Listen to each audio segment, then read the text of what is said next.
Hello students, welcome to my channel Step by Step Mathematics. Today we will continue the exercise 5.1 of chapter Lines and Angles class 7. Question number 9. Question number 9 में हमें ये figure दे रखा है. इनको figure को देखते हुए हमें इन क्वेश्चंस के आंसर देने हैं. फर्स्ट पार्ट में है is angle 1 adjacent to angle 2. क्या एंगल 1 एंगल 2 के एडजेसेंट है कि नहीं. अब एडजेसेंट एंगल्स क्या होता है उसको रिवाइज करते हैं. दो एंगल एडजेसेंट कब होंगे, जब क्या होगी उनकी कॉमन वर्टेक्स, जैसे कि इस डायग्राम में O है. क्लियर. सेकेंड कंडीशन क्या होगी कि कॉमन आर्म होगी. दोनों एंगल्स में एक आर्म क्या होगी, कॉमन होगी. जैसे AOC और BOC में कॉमन आर्म क्या है, OC. तो एक क्या होगी, कॉमन आर्म होगी.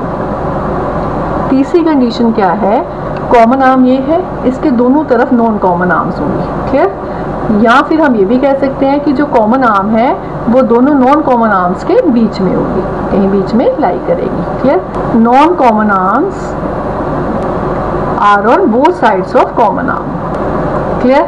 या फिर क्या बोला था, इसको क्या समझ सकते हैं, इसी लाइन को क्या मतलब और निकल सकता है कि जो कॉमन आर्म है ये इन दो नॉन कॉमन आर्म्स के बीच में कहीं होगी. क्लियर. तो इस angle 1 is adjacent to angle 2. तो इसमें एंगल 1 और एंगल 2 ये वाला केस हो गया. इसमें ये कॉमन आर्म भी है, इसमें ये कॉमन वर्टेक्स भी है, कॉमन OC आर्म भी है, और जो OC आर्म है ये नॉन कॉमन आर्म्स के बीच में कहीं लाई कर रही है. तो आप लिखोगे यस.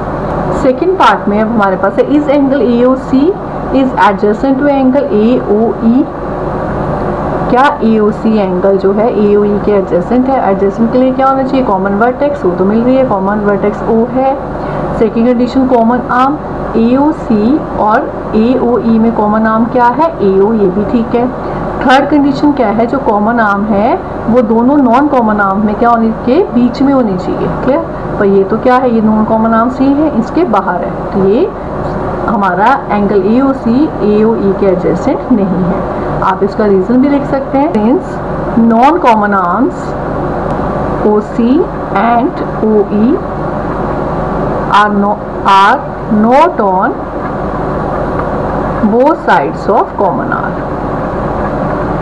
ठीक है, इसलिए एंगल AOC AOE के एडजेसेंट नहीं है. Clear. Now move to the part 3. Do angle COE and EOD ये वाला EOD और COE form a linear pair. तो लीनियर पेयर क्या होता है, लीनियर पेयर क्या होता है आपको बताया था. ये भी क्या होता है, एडजेसेंट एंगल्स ही होते हैं, पर इसमें क्या होता है बेटा, इन दोनों एंगल्स का सम कितना होता है, 180. या हम कहें ये स्ट्रेट एंगल होते हैं. दोनों को जोड़ेंगे तो क्या बनेगी, स्ट्रेट लाइन बनेगी. तो वो एंगल्स क्या बनाएंगे, लीनियर पेयर. अब COE सेकेंड इज EOD ये बना टोटल, ये पार्ट बना. इसमें से ये पार्ट हमारा क्या हो जाएगा, रिमूव हो जाएगा, ये पार्ट रहेगा नहीं. तो आपके पास क्या बनी, स्ट्रेट लाइन ही बनी. इन दोनों को ऐड करोगे तो स्ट्रेट लाइन बन रही है, मीन्स एंगल का सम कितना आ रहा है दोनों का, 180. तो ये लीनियर पेयर है. तो आप लिखोगे यस. क्लियर. आपको सेकंड कंडीशन ये भी बताई थी, एडजेसेंट एंगल्स लीनियर पेयर तब होते हैं जब उसकी नॉन कॉमन आर्म्स आपस में क्या होती है, ऑपोजिट रेज होते हैं. ये इधर को जा रही है, ये इधर को जा रही है, और ऑपोजिट डायरेक्शन में जा रही है. तो इसमें भी देखो OC और OD ऑपोजिट डायरेक्शंस में जा रही है. तो दोनों कंडीशंस में ये क्या है, हमारा लीनियर पेयर. क्लियर. नेक्स्ट है R angle BOD and DOA supplementary. Supplementary का मतलब दोनों का जोड़ करके कितना होना चाहिए, 180. मीन्स वो हमें स्ट्रेट एंगल स्ट्रेट एंगल की तरह दिखाई देना चाहिए. क्लियर. 180 का मतलब स्ट्रेट एंगल होता है. अब एंगल BOD सेकेंड है DOA. तो ये सीधी लाइन पर ही बन रहे हैं. दोनों को सम करोगे तो कितना आएगा, 180 आएगा. स्ट्रेट एंगल 180 का होता है. तो आप लिखोगे यस. क्लियर.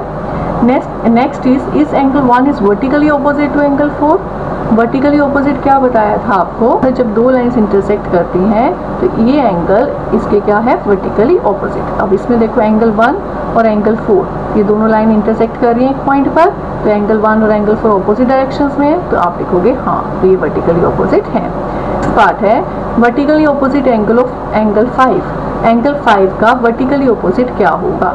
यहाँ ये क्रॉस हो रहा है, ये पूरा जो 5 है ये पूरे इसके इक्वल है, इसके वर्टिकली ऑपोजिट होगा. ये पूरा एंगल 5 किसके वर्टिकली ऑपोजिट है, इस पूरे के.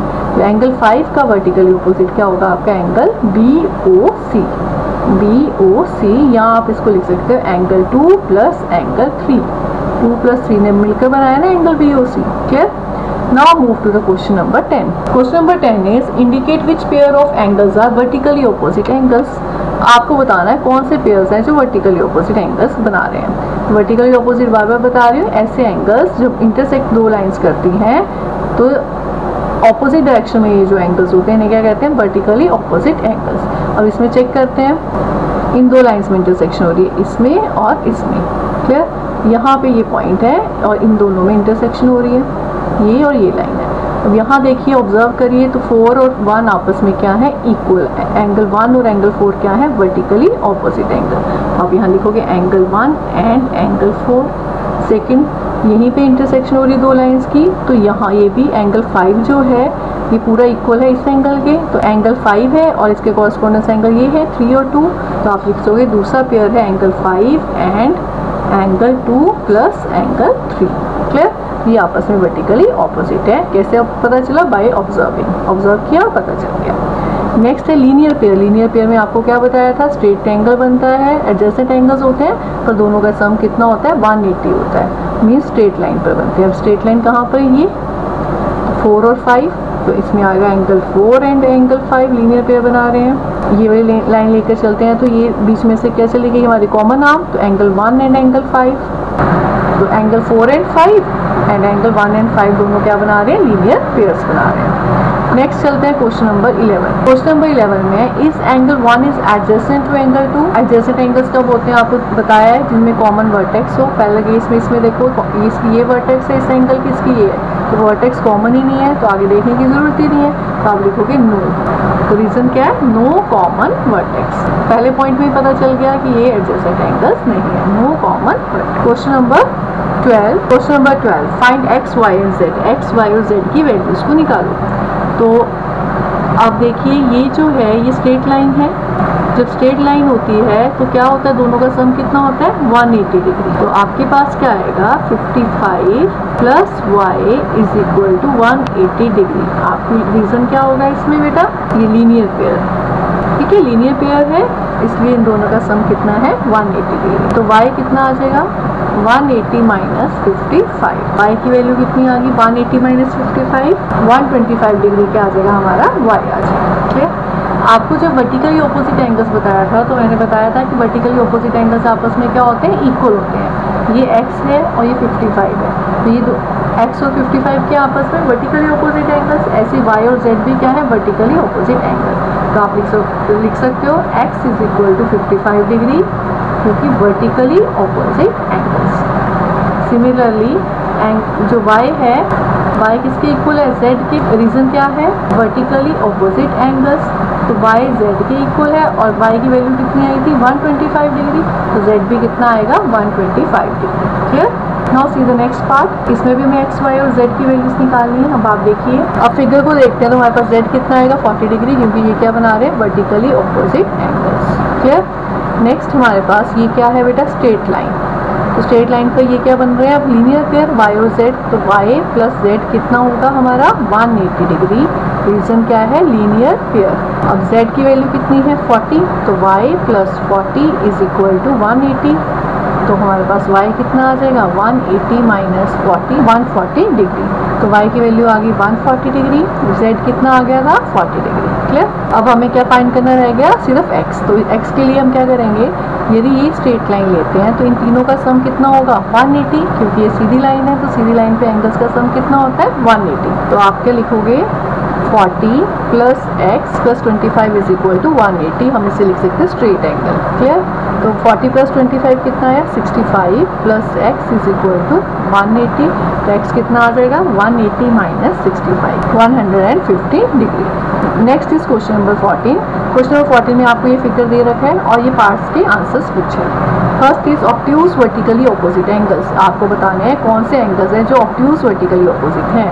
तो ऑब्ट्यूज मीन्स 90 डिग्री से बड़े एंगल्स, वो ढूंढने हैं और वो आपस में क्या हो, वर्टिकली ऑपोजिट। अब आप देखो, वर्टिकली ऑपोजिट मीन्स क्रॉस, ये क्रॉस बन रहा है, ये और ये दोनों एंगल तो एक्यूट हैं।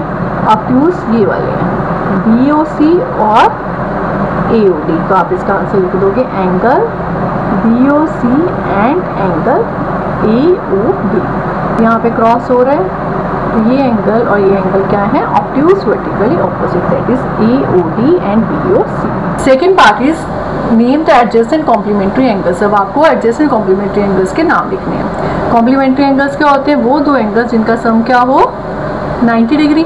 तो 90 डिग्री का एंगल ऐसा होता है, और एडजेसेंट है तो कोई शेप ऐसी शेप बनेगी। क्लियर कि इसमें से एडजेसेंट एंगल्स बन गए, एक ये एंगल बना, एक ये एंगल बन गया, और इन दोनों का सम कितना है 90 डिग्री। ये आपस में क्या है? कॉम्प्लीमेंट्री है। तो अब ऐसी शेप इस फिगर में कहाँ है? ये है। तो ये कंडीशन, ये देखो BOE जो है हमारा क्या है 90 डिग्री का एंगल है, मीन्स ये दोनों एंगल्स क्या है? कॉम्प्लीमेंट्री एंगल्स हैं, और दोनों आपस में एडजेसेंट भी है। तो इसका आंसर क्या आएगा? Angle BOA and angle EOA। Clear? BOA और EOA क्या है? आपस में adjacent complementary angles. Now equal supplementary angles. Supplementary angles क्या होते हैं? वो दो एंगल्स जिनका सम कितना हो 180। तो 180 मीन स्ट्रेट एंगल, और दो एंगल्स इक्वल हो। सप्लीमेंट्री एंगल्स जब इक्वल होते हैं तो एक एंगल कितने का होगा? 90 डिग्री का। तो शेप ऐसी होगी। Clear?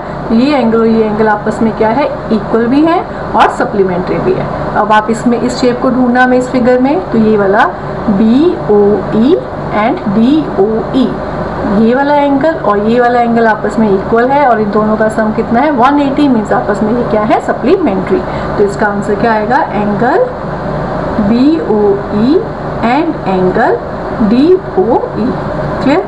Now unequal supplementary angles. Unequal supplementary angles means straight line और ऐसे दो एंगल्स हैं। क्लियर? तो ये वाली शेप कहाँ दिखाई दे रही है हमें? इसमें BOC एंड DOC। उसका आंसर क्या आएगा? Angle BOC and angle DOC। दोनों का सम 180 और दोनों आपस में क्या है? अनइक्वल। और आप ये भी हो सकता है इसमें इस पार्ट को ले लिया जाए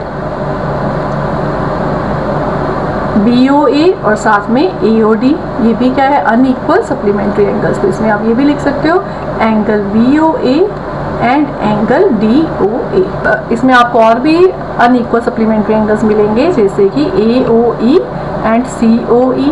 क्लियर? तो आपको ये दो लिख दीजिए इसमें। Adjacent angles they do not form a linear pair. Adjacent angles हो पर वो लीनियर पेयर ना बनाते हो, तो ऐसे एंगल्स हमें ढूंढने हैं एडजेसेंट और लीनियर पेयर ना बनाने वाले। तो ये भी हो सकता है जो हमने पहले लिखा था एडजेसेंट कॉम्प्लीमेंट्री एंगल्स, ये लीनियर पेयर नहीं बना रहे, ये कॉम्प्लीमेंट्री एंगल्स हैं। और क्या हो सकता है इसका आंसर? ये दो एंगल्स AOE और EOD, ये भी क्या है? Adjacent angles that do not form a linear pair. तो इसमें आप पेयर का एक आंसर लिख सकते हो angle AOE and angle DOE। और क्या हो सकता है बेटा? DOE एंड DOC, ये भी हो सकता है। इसमें ये भी आ सकता है angle DOE and angle DOC। और क्योंकि ये भी लीनियर पेयर नहीं बना रहा आपस, ये भी लीनियर पेयर आपस में नहीं बना रहे, ऐसे आपको एक ये भी बताया था BOA और EOA भी क्या है? एडजेसेंट एंगल्स है, पर ये लीनियर पेयर नहीं बना रहे। Clear? I hope you understand these questions. Thanks for watching my video.